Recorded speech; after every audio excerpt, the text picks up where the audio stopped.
I always considered myself lucky. I had a beautiful wife, Mary, a successful career as a financial analyst, and a cozy house in the suburbs of Boston. Mary and I met in college and have been inseparable ever since. 7 years together, 3 of them married. I thought I knew her like the back of my hand, but as it turned out, I was sorely mistaken. Our life was measured and predictable. Every morning I woke up before Mary, made coffee for us, and went to work. She taught elementary school and usually got home before me. In the evenings, we would often go for a walk in the park nearby or watch movies snuggled up on the couch. Weekends were spent with friends or doing household chores. Everything was perfect. At least that's how it seemed to me, too. I started noticing the first signs that something was wrong about 6 months before our world turned upside down. At first, it was little things that I didn't pay much attention to. Mary started staying late at work more often, citing extra classes with underperforming students. She started spending more time on her phone, constantly texting someone. When I asked who she was communicating with, she answered vaguely. Co-workers, old friends, nothing much. Then came more troubling signals. Mary became less interested in our life together. She increasingly refused our traditional evening outings, saying she was tired or had a headache. In bed, too, she became more cold and distant. I tried to talk to her about it, but she always found some explanation. Stress at work, lack of sleep, health problems. I tried to be understanding and patient. I tried to surprise her with small gifts, arranged romantic dinners. But nothing helped. Mary seemed to grow farther away from me every day. At the same time, I noticed that she began to pay more attention to her appearance. New hair, brighter makeup, new clothes. She started going to the gym, something she had never done before. I rejoiced at these changes, thinking that maybe she was just trying to bring variety into our lives. How wrong I was. About a month before the day the whole truth came out, an incident happened that should have opened my eyes, but I still refused to see the obvious. We were at a party at a friend's house. Mary had been texting someone all evening, barely participating in the general conversation. When I asked her what was going on, she abruptly replied that it was none of my business and left the room. I was stunned by her reaction. Mary had never spoken to me like that before. After this incident, the tension between us only grew. We talked less and less often, almost stopped making love. Mary spent more and more nights at the home of a friend whose name I had never heard. I felt like I was losing her, but I didn't know what to do. Maybe it's just a crisis in the relationship, I thought. Maybe we need to work more on our marriage. I tried to initiate a frank conversation, suggested seeing a marriage counselor, but Mary always found a way to avoid seriously discussing our problems. She said she didn't have time, that I was exaggerating, that everything would work itself out. And then came the day that changed my life forever. I woke up early, as usual. Mary was still asleep. I looked at her, so beautiful and peaceful in her sleep, and felt a sharp pain in my chest. I loved this woman more than anything in the world, but I felt like I was losing her. Unaware that this day would be the beginning of the end of our marriage, I kissed her forehead and left for work. I didn't know then that in a few hours my world would come crashing down and I would learn a truth that would forever change my life and my attitude toward love and fidelity. The day began as usual. I arrived at the office and immersed myself in my work, trying to distract myself from troubling thoughts about Mary and our marriage. Around noon, I received a phone call from my longtime friend Jack. His voice sounded strained, and he asked to meet during my lunch break. Something in his tone made me agree, despite my busy schedule. We met at a small cafe not far from my office. Jack looked nervous and avoided making eye contact with me. After a few minutes of awkward conversation about the weather and work, he finally decided to talk about the real reason we were meeting. What he told me turned my world upside down. Jack had seen Mary with another man. Not just seen, he'd watched them kissing and cuddling in a restaurant across town. According to him, it didn't look like a friendly encounter but like a lover's date. He hesitated whether to tell me about it, but decided I needed to know the truth. As I listened to Jack, it was as if the world around me had stopped. Part of me wanted to deny what I'd heard, to accuse my friend of lying or being wrong. But deep inside, I knew it was true. All the oddities in Mary's behavior over the past few months suddenly made sense. Her aloofness, the constant delays at work, The mysterious messages all were signs of infidelity that I refused to notice. I spent the rest of the day as if in a fog. I mechanically did my work, but my thoughts kept returning to Mary and her betrayal. I tried to understand how it could have happened, where I had gone wrong, what I had done wrong. Anger, hurt, distrust. All these feelings mixed in my soul, creating a toxic cocktail of emotions. In the evening, I got home later than usual. Mary was already there, preparing dinner in the kitchen. She turned to me with a smile, but I saw a shadow of worry in her eyes. Perhaps she noticed something in my look or demeanor. I tried to act normal, but everything was boiling inside me. During dinner, we exchanged duty phrases about the previous day. I watched Mary trying to find signs of guilt or remorse in her behavior, but she seemed calm and confident, as if nothing had happened. That calmness hurt me even more. How could she sit here, across from me, and pretend that everything was all right? After dinner, Mary said she had to get ready for tomorrow's lesson and retired to her office. I was left alone in the living room, immersed in my thoughts. Part of me wanted to burst in on her and demand an explanation. The other part was afraid to hear the truth from her lips, to make the situation real and irreversible. In the end, I decided I needed to gather more information before accusing Mary. I didn't want to act on emotion and possibly ruin our marriage over a misunderstanding or mistake. Although I knew deep down inside that John couldn't be wrong, I needed proof. I spent the next few days secretly watching Mary. I checked her phone when she was in the shower, kept an eye on her schedule, and even once drove by to pick her up after work. It was excruciating. I felt paranoid and stalkerish, but I couldn't stop. I needed the truth, no matter how painful it was. On the third day of my stakeout, I got confirmation of John's words. Mary said she was going to be late at work because of a parent-teacher conference. I decided to check it out and arrived at the school in the evening. Her car wasn't there. Driven by desperation and jealousy, I drove to the restaurant John had mentioned, and there I saw them.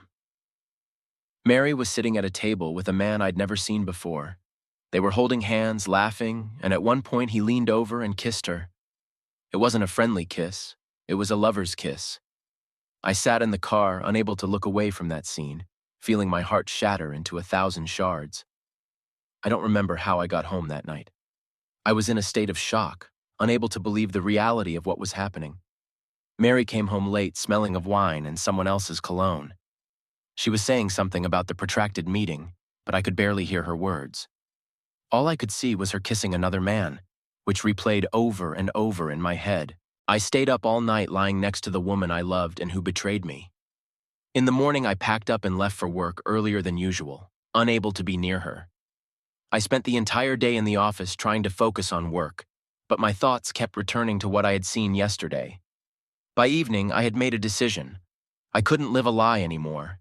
I needed to talk to BV Mary to hear the truth from her lips. I bought a bottle of wine, the same wine we drank at our wedding, and drove home, ready for the conversation that would change our lives forever. At home, I found Mary cooking dinner. She looked surprised to see me with wine. I suggested we have a romantic evening like old times. She agreed, though I noticed a shadow of worry in her eyes. We ate dinner, drank wine, talked about nothing. I waited for the right moment, gathering my courage for the upcoming conversation. Finally, when the bottle was almost empty, I decided it was time for the truth.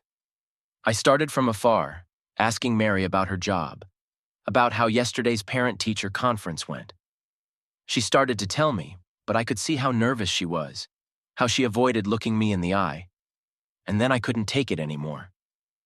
I told her everything, about John's call, about my suspicions, about what I'd seen at the restaurant last night. Mary's reaction was unexpected. Instead of denial or tears, she just stopped talking, and then she started talking. Calmly, almost indifferently, she admitted the affair. She said she hadn't felt the way she used to feel about me for a long time. She said she'd met someone who was really good for her. I listened to her, and with each word I felt my love for her die, replaced by bitterness and anger. Mary talked about her feelings, about how sorry she was that things had turned out this way, but there was no real remorse in her voice. It was as if she had been freed from the weight of the lie and was now relieved. When she finished speaking, There was a heavy silence in the room. I looked at the woman in front of me and didn't recognize her. Where was the Mary I loved? The one I trusted? The one I dreamed of spending the rest of my life with? She no longer existed. In front of me sat a stranger who didn't hesitate to destroy everything we had built together. In that moment, I realized that our marriage was over. But along with that came another realization. I couldn't just let Mary go. The pain and humiliation I was feeling needed an outlet. And then, looking at my wife's calm face, I made a decision. I would make her feel the same pain I felt. I would ruin her life the way she had ruined mine. That night, a plan for revenge was born. A plan that would change not only Mary's life, but my own. I didn't yet know exactly how I would do it, but I was determined. Revenge was the only thing keeping me afloat in an ocean of pain and betrayal. The days after Mary's confession had been an endless series of agonizing thoughts and dark fantasies of revenge. Outwardly, I tried to remain calm, continuing to live with Mary under the same roof, but inside I raged a hurricane of emotions. Every glance at her phone, every time she left the house, fueled my thirst for retribution. I began to gather information. It wasn't easy and often made me feel like a pathetic stalker, but I couldn't stop. I kept track of Mary's schedule, memorizing when she left and came in. Once, when she forgot her phone at home, I took a moment to look at her messages. The guilt of invading her privacy quickly gave way to anger when I saw the correspondence with Alex. Alex. Now the traitor had a name. A gym teacher from Mary's school, a few years younger than me. I learned from the messages that they were planning a future together, discussing how to let me know about their relationship and how to finalize their divorce. This information was like salt to the wound, but I forced myself to read on, gathering every bit of information that could be useful for my plan. Slowly, a plan for revenge began to form in my head. I wanted Mary and Alex to lose everything, just as I had lost my happiness and trust. The first step was to get them fired from the school. I knew that the school administration was strict about affairs between staff members, especially if one of them was married. I needed to find a way to get this information to the school administration without revealing myself. I began researching the school's policies, looking for contacts of school board members. I thought about the possibility of anonymous letters, calls from concerned parents. Every night, locked in my office under the pretense of work, I worked out the details of my plan. But just getting fired didn't seem like enough. I wanted Alex to lose not only his job, but his reputation. And then I had an idea that made me feel uncomfortable. What if I accused Alex of harassing female students? Such an accusation could ruin his career in education forever. I realized that this was an extremely serious and potentially dangerous accusation. Part of me resisted the idea, reminding myself of the moral principles I had always considered important. But the other part, the part that was blinded by pain and lust for revenge, insisted that the end justified the means. I began to contemplate how this idea could be realized. Maybe create a fake social media account in the name of a former student, or plant compromising material on his work computer. I realized I was treading on a very slippery slope, but I couldn't stop the flow of these thoughts.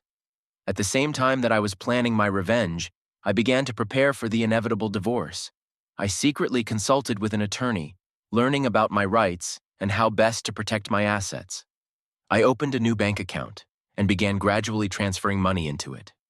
I knew I was being dishonest, but I justified myself by saying that Mary was the first person to violate our prenuptial agreement. All this time, I continued to live with Mary, pretending to try to save our marriage. I offered to go to couples therapy, had romantic dinners, and gave gifts. Mary seemed surprised and even concerned by my behavior. She probably expected me to get angry or make a scene.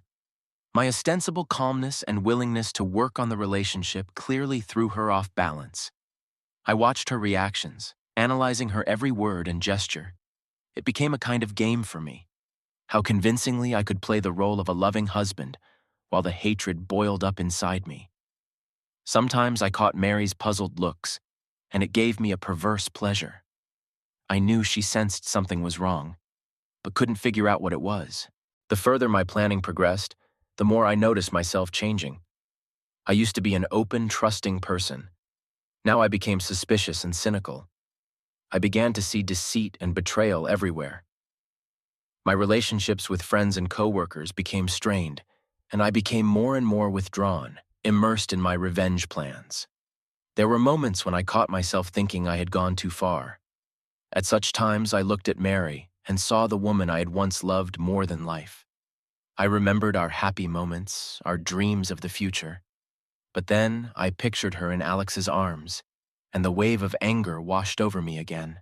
I realized that my actions could have serious consequences not only for Mary and Alex, but for myself as well. A false accusation of harassment could lead to legal problems. Manipulating my finances during the divorce could have backfired on me too.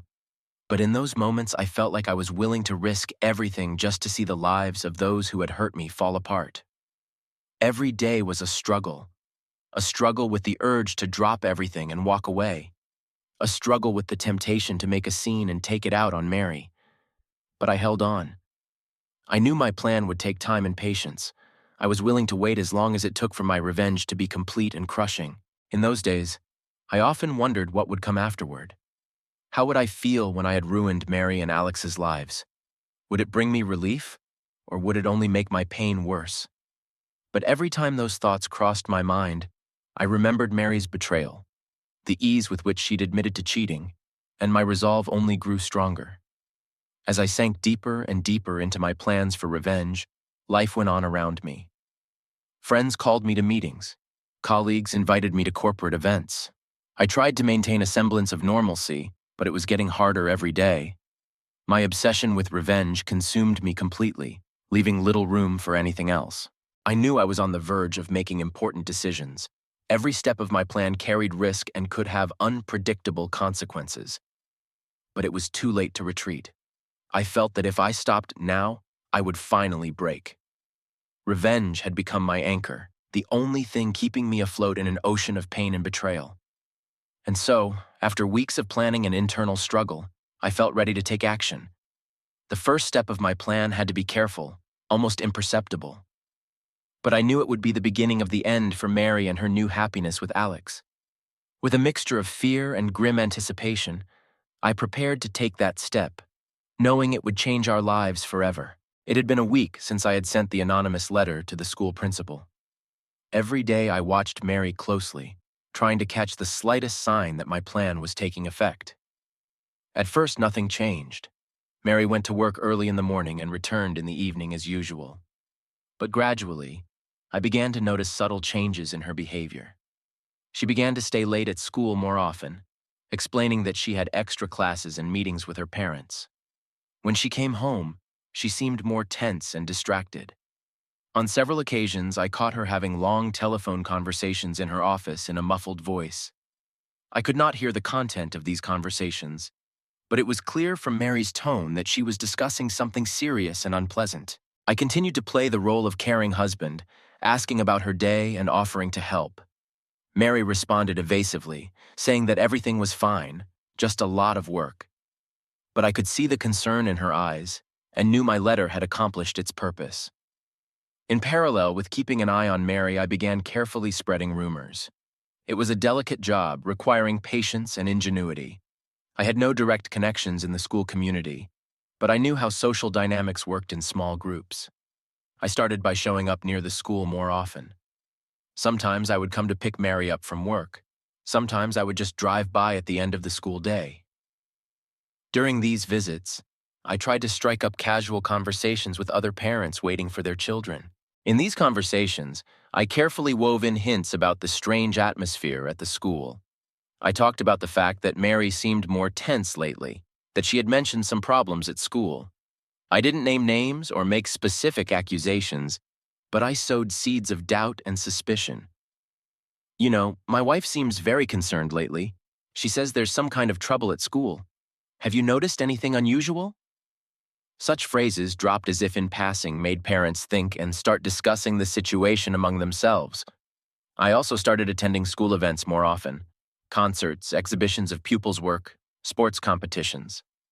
At these events, I continued my rumor-mongering campaign, gently starting conversations with other parents about changes in the school and strange behavior of some teachers. Gradually, I noticed that my efforts began to bear fruit. Parents began to observe more closely what was happening in the school, discussing among themselves the behavior of teachers. I heard them whispering about the tense atmosphere and strange rumors. 2 weeks after sending the letter, I learned that the school had scheduled an unscheduled parent-teacher meeting. Mary didn't tell me about it directly, but I overheard her discussing it on the phone, probably with Alex. Her voice sounded worried, and I realized that this meeting could be a key point in my plan. I knew I couldn't attend the meeting in person. It would have aroused Mary's suspicions. Instead, I decided to go through a third party. I had an acquaintance, Jack, whose child attended the same school. We weren't close friends, but we occasionally socialized at common events. I called Jack under the pretense of discussing some minor issue. During the conversation, I mentioned, as if in between, the weird rumors that were going around about the school. I knew Jack liked to be the center of attention and wouldn't miss an opportunity to ask pointed questions at a meeting. "Listen, Jack, have you heard anything strange about the school lately? My wife's kind of tense, says something's going on there. Why don't you ask at the meeting if everything's okay? Just to make sure our kids are okay," I said, knowing that Jack wouldn't be able to resist the opportunity to show his awareness and concern for the kids. The evening before the meeting, Mary was particularly tense. She barely touched her dinner and sat for a long time over some papers, glancing nervously at the phone from time to time.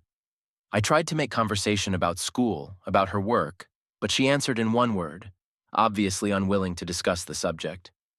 In the morning, when Mary left for a meeting, I stayed home, pretending to be busy with work. In reality, I was constantly checking my phone, waiting for news from Jack. Time dragged agonizingly slow. I tried to concentrate on my work, but my mind kept returning to what was happening at school. Finally, a few hours after the assembly started, I received a text from Jack. He wrote that the assembly was very tense. Many parents were asking uncomfortable questions about the strange atmosphere in the school and changes in the behavior of some teachers. The principal seemed concerned and promised to scrutinize the situation thoroughly. Jack mentioned that he had asked questions about tension among teachers and the possible influence of personal relationships on the working atmosphere. He said these questions caused noticeable agitation among the teachers, especially Mary and that athletic guy. I realized he meant Alex. Reading Jack's message, I felt a mixture of satisfaction and anxiety. My plan was beginning to work. The rumors had spread. The school administration had been forced to take notice of the situation. But at the same time, I realized that this was only the beginning. Now events could unfold quickly and unpredictably. I spent the rest of the day anxiously awaiting Mary's return. When she finally came home, I immediately realized that the meeting had not gone as she had expected. Mary looked exhausted and upset.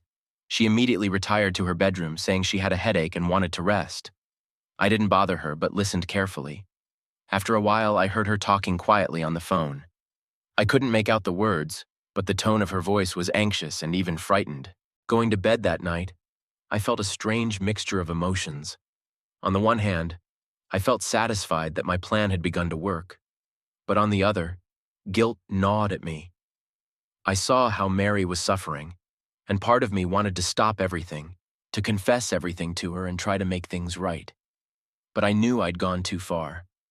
To stop now would mean not only losing Mary forever, but possibly facing serious consequences for my actions.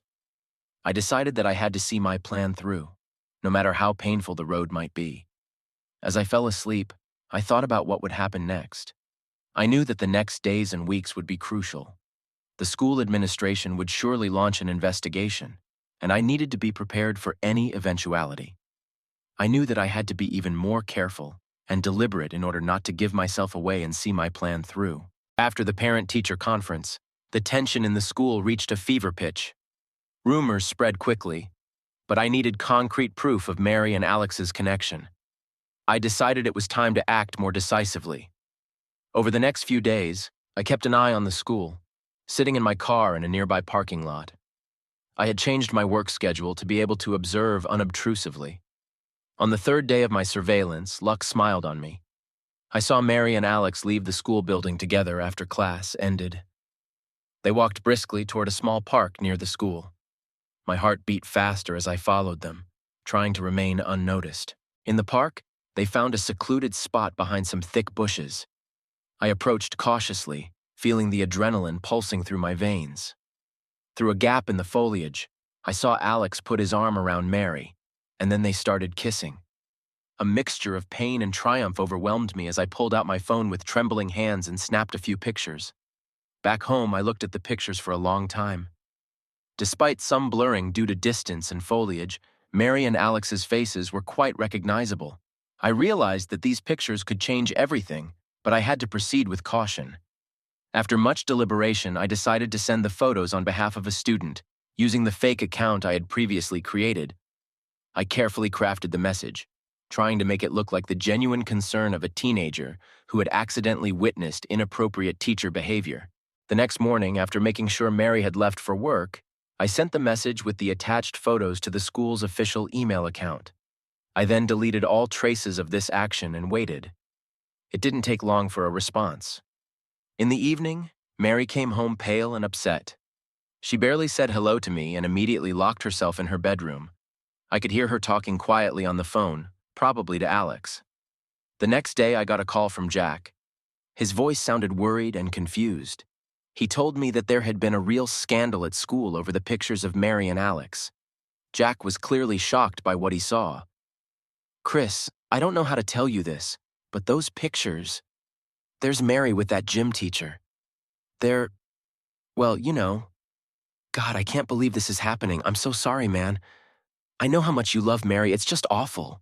I listened to Jack, feigning surprise and pain. A storm of emotions raged inside me, but I tried to stay calm. Jack continued to tell me about what was going on at the school. The principal held an emergency meeting where Mary and Alex had to explain themselves to their coworkers. According to Jack, Mary and Alex were severely reprimanded. Their relationship was deemed unacceptable for the school environment, but because both were valued employees and had not technically broken any rules, they were not fired. Instead, they were required to undergo counseling with the school psychologist and to keep their relationship strictly off limits. Jack offered me his condolences again, clearly unsure of how to respond to the situation. He offered to meet if I needed support. I thanked him, telling him I needed time to make sense of it all. After talking to Jack, I felt a mixture of triumph and disappointment. On the one hand, Mary and Alex's relationship had been exposed, their reputation damaged. But on the other hand, I felt like they'd gotten off too lightly. A reprimand and counseling sessions with a psychologist didn't seem like enough punishment for their betrayal. Over the next few days, I watched Mary closely. She was depressed and avoided talking to me. I could hear her talking on the phone for hours in whispers, locked in the bathroom. Several times I caught her crying, but when I tried to ask her what was wrong, she waved it off, saying it was just stress at work. The more I thought about the situation, the more the desire grew in me to do something else to finally destroy their relationship and career. The thought that Mary and Alex could just wait out the scandal and continue their relationship was driving me crazy. That's when a new plan began to form in my head. I remembered my original idea of accusing Alex of harassing female students. Before, the idea had seemed too risky and wrong to me. But now, blinded by jealousy and thirst for revenge, I began to seriously consider the possibility. I began researching cases of teachers being accused of inappropriate behavior by studying the news and forums. I sought information on how such accusations are usually made, what evidence is required, and how investigations are conducted. The more I learned, the more real this plan seemed to me. I realized that this was a very serious step. A false accusation of harassment could not only destroy Alex's career, it could also lead to criminal prosecution. Part of me resisted the idea, reminding myself of the moral principles I'd always considered important. But the other part, blinded by pain and lust for revenge, insisted that the end justified the means. I began to think through the details. How to create a believable story, how to make the accusation look convincing, but make it impossible to trace its source. How to use the existing tense atmosphere at school to my advantage. I sat at my computer for days on end, creating fake social media accounts purporting to belong to female students at the school. I studied their mannerisms, their slang, their interests. I wanted it to look as authentic as possible. At the same time, I continued to monitor the situation at the school. I communicated regularly with Jack, cautiously inquiring about the mood among the teachers and parents. I learned that many were still unhappy with the way the school administration had handled the situation, believing that Mary and Alex should have been punished more severely. This information only strengthened my resolve. I felt that the ground was prepared for a new scandal. People were tense and suspicious, ready to believe the worst. However, the closer I came to the realization of my plan, the more I was overcome by doubts. I realized that I was treading on a very dangerous path.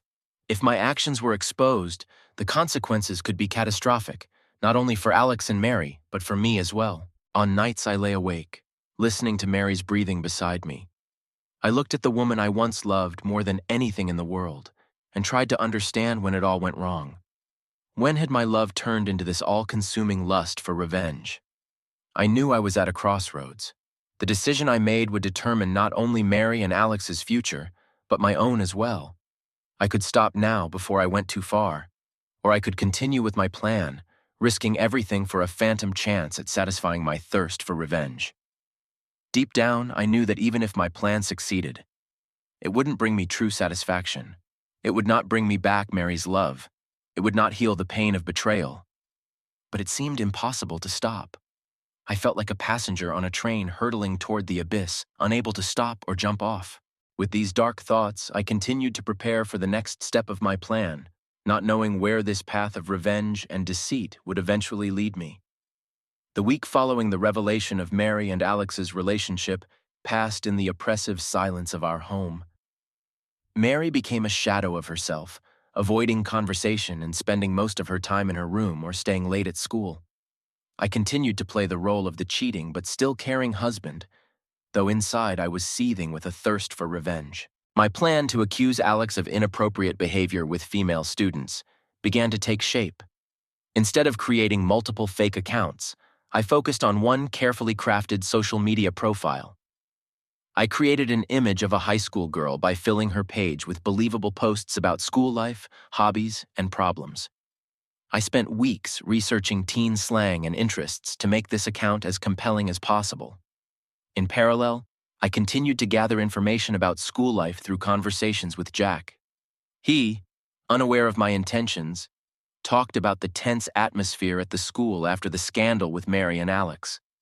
I learned that the school administration had tightened control over teacher behavior, especially during extracurricular activities. This information became key to my plan. Through a fake account I created, I began to cautiously hint at an uncomfortable atmosphere during extra physical education classes. I didn't make direct accusations, but I created a sense of anxiety and reticence. To amplify the effect, I used real forums and school-related groups where parents discussed various concerns. There, disguised as a concerned parent, I asked leading questions about student safety during extracurricular activities. 2 weeks into this campaign, I noticed the first signs that my actions were having an effect. Jack mentioned in another conversation that some parents had expressed concern to the school principal about Alex's behavior. He said that the school administration had begun an informal review. This news caused me to have mixed feelings. I experienced the adrenaline rush of realizing that my plan was working, but at the same time, I was gripped by fear. I realized that I had crossed a line beyond which there was no return. That evening, as I watched Mary mechanically prepare dinner, I realized how far I had come. The woman in front of me was but a shadow of the woman I had once loved. Her eyes dimmed, her movements became lifeless. For a moment, I felt a prick of conscience, but the memory of her betrayal quickly supplanted that feeling. The situation began to unfold more quickly than I had anticipated.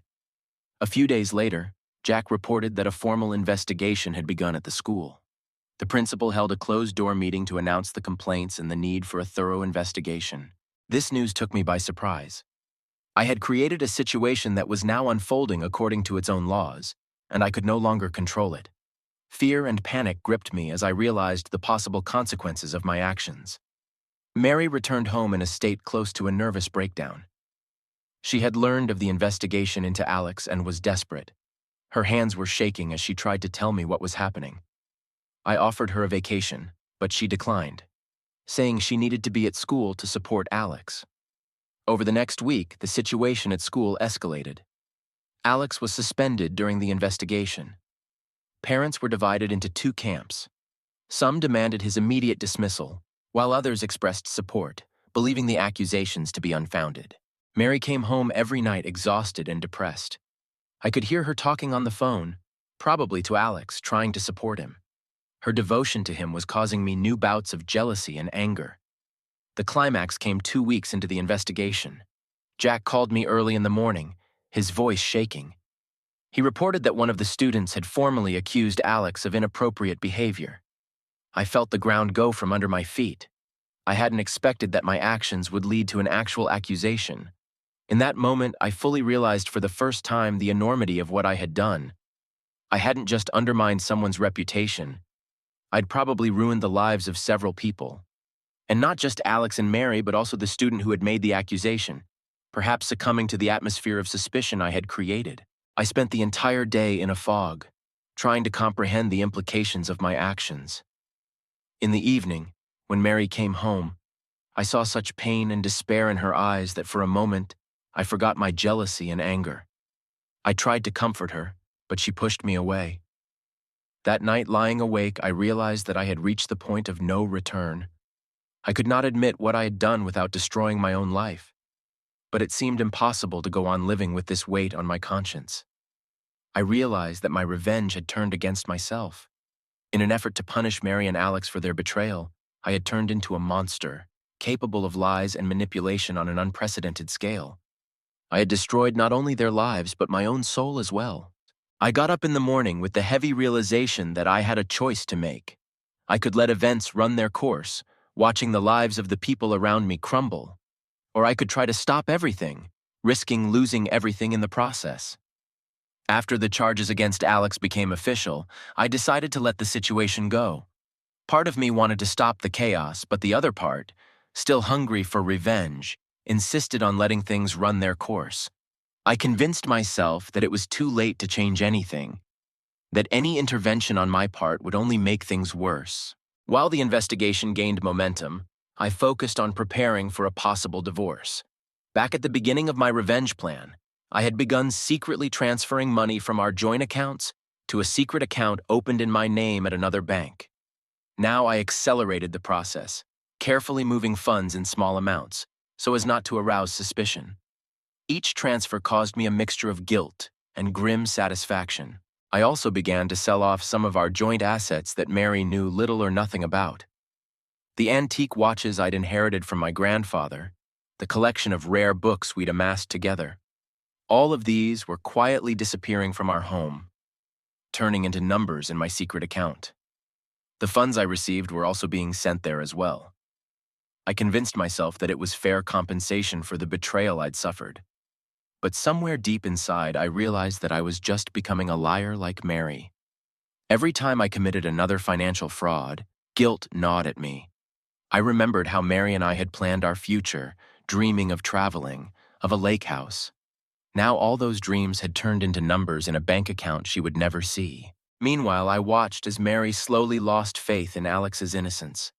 With each day of the investigation, she became more depressed and detached. I heard her quiet phone conversations full of doubt and frustration. She often cried at night, thinking I couldn't hear. Part of me wanted to comfort her, but another part of me gloated to see her suffering. Jack continued to keep me updated on the happenings at school. The atmosphere there was becoming increasingly tense. The teachers were divided into two camps, those who believed in Alex's innocence and those who thought he was guilty. Parents demanded answers and assurances of safety for their children. School administrators were under tremendous pressure. About 3 months into the investigation, Mary came home late at night with her eyes red from crying. She didn't say a word, but I realized she had decided to break up with Alex. This news brought me a strange feeling of emptiness instead of the expected satisfaction. I realized that revenge hadn't brought me the relief I'd hoped for. In the weeks that followed, I stopped pretending to be a caring husband. My demeanor became cold and detached. I stayed late at work more and more often, and at home I locked myself in my study, avoiding Mary's company. She, immersed in her pain, hardly seemed to notice these changes. Our home became a silent battlefield where each of us fought our demons alone. I continued my financial shenanigans, no longer feeling even a hint of remorse. I convinced myself that I deserved every dime I managed to hide. After all, wasn't I the victim in this story? Hadn't I suffered from Mary's betrayal? When I realized that I could no longer live with this farce, I decided to initiate a divorce. One morning, as Mary was getting ready for work, I coldly informed her of my decision. To my surprise, she simply nodded, as if she had been expecting it for a long time. In her eyes, I saw not pain or surprise, but only fatigue and relief. This somehow hurt me more than I expected. The divorce process went surprisingly smoothly. Mary, overwhelmed by all that had happened, showed no interest in the financial details. She didn't notice that our joint assets had diminished significantly. I offered her what appeared to be a fair share of the remaining assets, withholding information about the funds in my secret account. She accepted all of my offers without objection, as if she didn't care. While the divorce was going through, I learned that the investigation into Alex had concluded. He hadn't been formally charged due to lack of evidence, but his reputation was hopelessly tarnished. He had quit school and was planning to move to another city. This news gave me mixed feelings. On the one hand, I was glad that my plan had worked and Alex had paid for his actions. On the other hand, I felt oddly disappointed that he had escaped real punishment. The day the divorce papers were signed was the last time I saw Mary. She looked exhausted, but there was a glimmer of determination in her eyes. We exchanged a few formal words, and she left, unaware of my financial manipulations. Looking at her, I suddenly realized that I would never again see the woman I had once loved more than life. This realization hit me harder than I expected. Left alone in an empty apartment, I allowed myself for the first time to fully realize the magnitude of what I had done. Not only had I ruined Mary and Alex's lives, but I had betrayed my own moral principles. The money I had so carefully hidden away now felt like a burden. I realized I couldn't use it without feeling a constant reminder of my betrayal. I decided to leave the city, hoping to start a new life. While packing, I came across an old photograph of Mary and me happy. It was taken on our wedding day. We were laughing, looking at each other with love and hope. Looking at that picture, I couldn't believe how far my thirst for revenge had taken me. What had I become? How had I allowed my pain and resentment to so warp my soul? I spent the last night in our former home without sleep, thinking about my life and what lay ahead of me. I realized that I could never fully atone for what I had done, but maybe I could use this money for something good? Maybe this would be the beginning of my journey to redemption? In the morning, as I loaded the last of the boxes into the car, I took one last look around the house where years of my life had passed. Here I had been happy. Here I had learned the depths of despair and the thirst for revenge. Here I had lost myself, and perhaps here I had begun the long road to redemption. When I got behind the wheel, I didn't know what lay ahead. I didn't know if I would ever be able to forgive myself for everything I had done. But I knew one thing. The story of my revenge was over, leaving behind only the ruins of what had once been my life. Now I had to learn to live again, to bear the burden of my actions, and maybe one day find a path to redemption.